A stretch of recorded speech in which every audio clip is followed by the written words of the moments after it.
300,000 a month in Tokyo, Japan sounds pretty decent. But if you can live comfortably or not depends on how you use it. Hi, I'm a software engineer based in Japan, and I've been working on a Japanese company for the last 3 years. Today, I'm going to dissect how I use my monthly salary while living in Tokyo, Japan. Let's get right into it. All right. Before your salary even hits the bank, your employer will deduct your national pension, insurance, and your income tax. After deducting the three things, my 300,000 salary would be around 245,335. It will fluctuate over time, but that will be the number we will be going through it. Now our employer has taken care of our national pension, our insurance, and our income tax.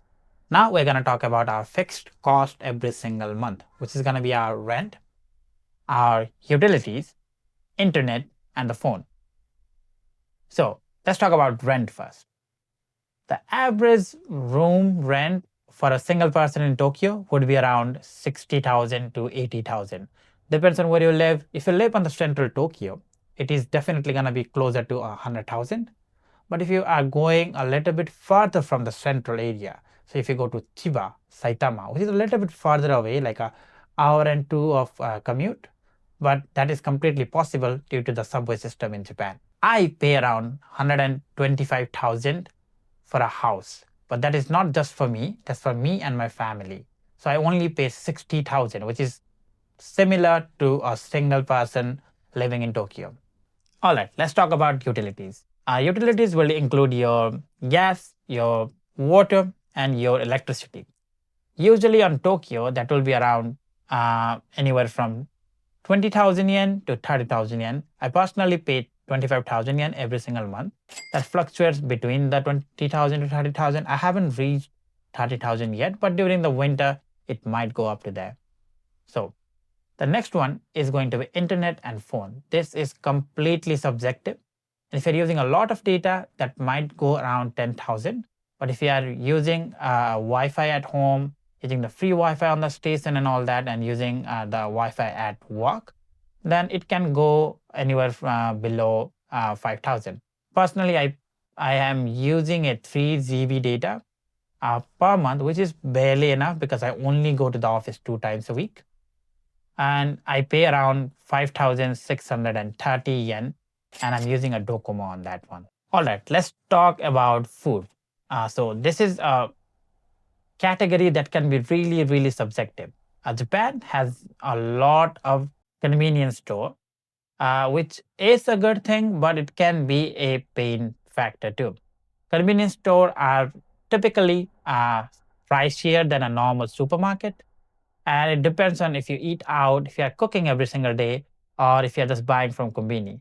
So anywhere from 30,000 to 80,000 is going to be the range. Me personally, I like to cook at home. I like cooking, and I occasionally go out to eat. So it is around 40,000 to 50,000 yen per month.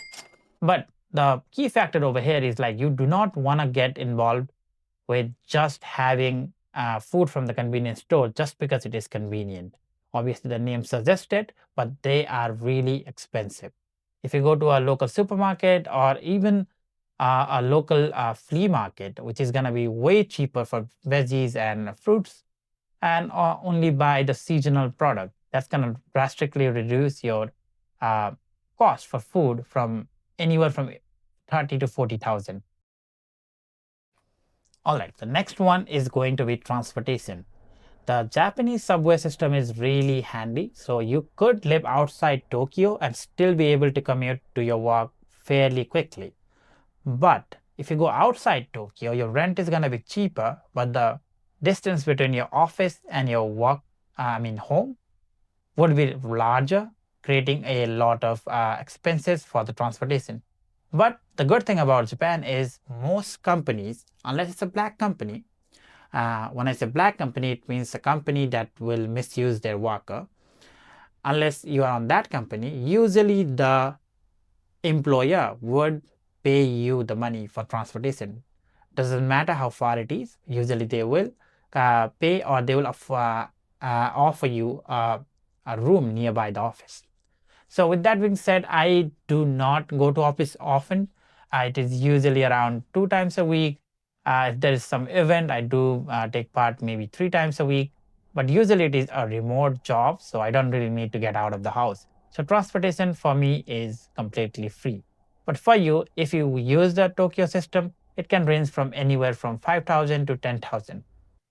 So for me, I live in Otaku and my workplace is on Ochanomizu, which is like a 40 minutes commit. And for me, for attending the office every 2 days a week will cost me around 5,000 yen, which is already paid by the employer.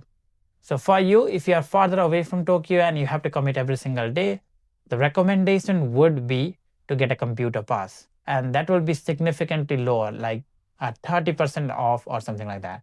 Can choose to get a cheaper version if you are like traveling during the peak hours and all that.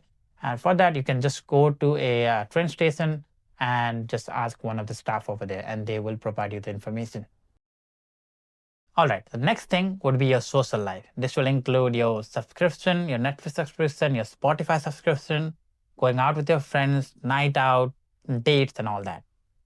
For me personally, I do have Netflix and Spotify subscribed to, and I do go out with my friends I don't know, every once a month or maybe twice a month. And usually a normal night out will cost you around 10,000. This is completely subjective. There are people who go out every single week. In Japan, there's a culture called nomikai, which means drinking out. So every Friday, people will go out. The colleague would go together, uh, maybe organized by the company. If it is organized by the company, you don't really need to pay. But if it is just between colleagues, you do pay, and usually it costs around 5,000 to 10,000. Not expensive, but if you do it quite often, then it will rack up. For me personally, I only spend around 20,000 a month, and usually it doesn't really happen too because all of my friends are still in university and studying and pursuing a PhD, so they are quite busy. But with colleagues, I do go once a month, and that will be around 20,000 yen. The next big expense for me would be my debt, my student loan. That I do pay around 50,000 every single month. This is from the National Student Association that I can borrow. I don't really know the name of it, but if you do search like student loan in Japan, you do get it, and you do need a sponsor, so like a guardian or something. And if you do have basically a parents would work, your sibling would work, even an employer might work. I don't really know. You need to probably go and check about it. And usually they will give you student loan in a really low interest. Mine is around 1%, and I pay around 50,000 yen every single month. Finally, now we're going to talk about saving and investment, which is probably the part everybody wants to know. So saving from your 300,000 salary is not that difficult because the average salary over here is around 180,000 to 240,000. You do not get more than that unless you are skilled on some particular part. So with my 300,000 salary, I do save around 20 to 30,000 depending on how much is left over. Obviously, out of that, I do invest too. So I have a habit of investing around 10,000 every single month to a mutual fund. There's a lot of ways to invest as a foreigner in Japan. If you do want a video about it, do let me know in the comment section below. I'll make a short video explaining how to open a broker's account and all that. So for the savings, I do around 30,000 and another 10,000 for investment. So in total, 40,000. I would love to invest more and save more, but this is the reality of it. With that all being said, to conclude it, if you are a single person living in Japan with your tight budget and all that, then 300,000 can be a luxury. But if you want to save more, invest more, then it can be a bit tight. And if you have a family, that's going to get a bit more trickier. So is 300,000 a month in Tokyo, Japan, a decent salary? My answer would be this is not poverty, but it is not freedom either. So if you are considering Japan, this channel is about numbers and reality, not fantasy. I'll keep sharing what is worth it in Japan and what is not. If this video helped you think clearly, do subscribe. And I'll see you guys on the next one.